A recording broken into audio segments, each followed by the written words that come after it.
Hello everyone. A lot of you in your comments have asked about Clean Science Technologies.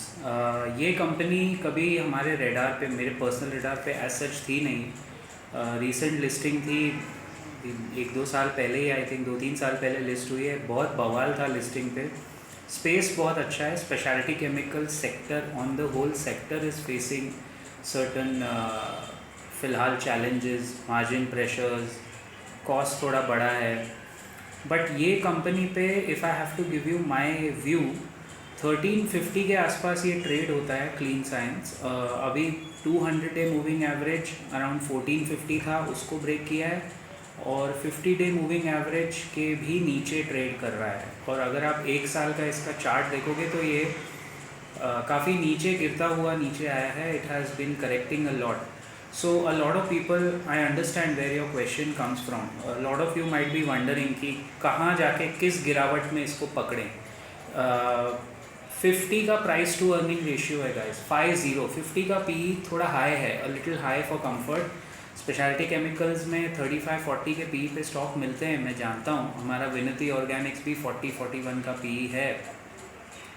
लेकिन उस company और इस company में ये फ़र्क है कि विनती ऑर्गेनिक्स अगर रॉ मटेरियल कॉस्ट बढ़ता है तो उनके अग्रीमेंट में वो सारे कॉस्ट, जो इंक्रीमेंटल कॉस्ट है, वो अपने वेंडर को पास ऑन कर देते हैं.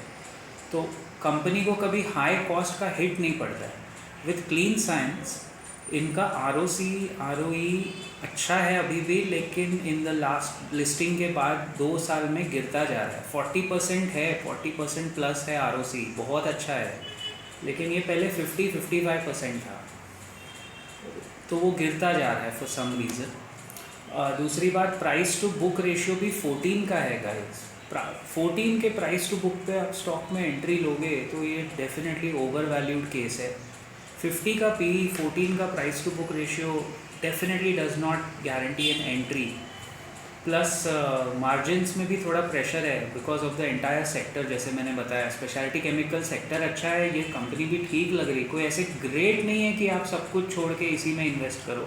फ़िलहाल तो मेरा पर्सनल व्यू बिल्कुल नहीं है of that type, because 300 crore 295 crore के आसपास का नेट प्रॉफिट था लास्ट ईयर. इस साल उससे थोड़ा सा कम आया है. Now the catch in these kind of companies is, इसको आप ट्रैक करते रहिए.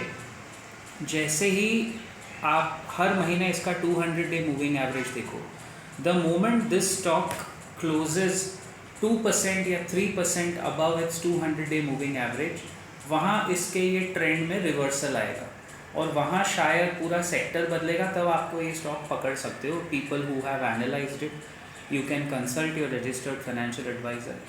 मेरे को तो मेरे बहुत सिलेक्ट स्टॉक्स है यार, तो मैं तो ऑनेस्टली इसमें शायद बाय नहीं करूँगा पर्सनली, क्योंकि मेरे पास अगर विनती ऑर्गेनिक्स है तो स्पेशलिटी केमिकल्स में 1 या 2 है. जैसे दीपक नाइट्राइट फिर भी मुझे ठीक लगता है.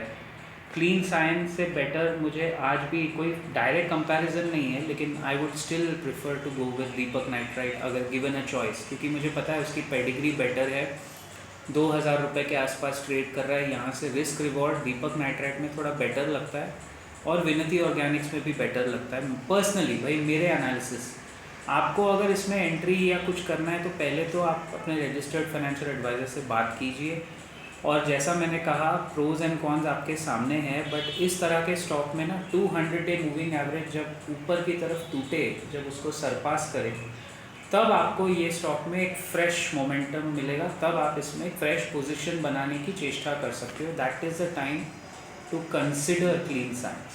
अभी तो ये डाउन ट्रेंड में है, पूरा का पूरा डाउन ट्रेंड में. अभी ट्रेंड रिवर्सल में शायद हो सकता है, पॉसिबली ट्रेंड रिवर्सल में टाइम लगे. कितना टाइम लगेगा, nobody knows guys. I will see you in the next video. Till then, as always, keep profiting.